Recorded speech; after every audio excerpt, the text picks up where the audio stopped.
I'm Selena Adesola, and I'm co-founder of Glasswing International. I grew up in El Salvador during the Civil War. Luckily, I had the supports that enabled me to get through that and thrive, but I was exception. Latin America is home to 8% of the world's population and 30% of its homicides. So there's so much trauma, and unfortunately, the public systems and communities aren't necessarily equipped to deal with the negative impacts of it. Little kids, adolescents, adults even, it's hard to learn, it's hard to have hope, and it's hard to aspire when you're just trying to survive. So 13 years ago, we started Glasswing, and now we work in 10 countries to address the root causes of poverty and violence.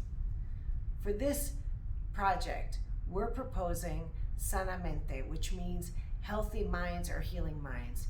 And what we want is to create communities of collective healing so that young people, teachers, and the school communities can be at the center, not only of their own healing and learning to address their own trauma and stress, but also each other's, to reweave the social fabric that's been torn for generations.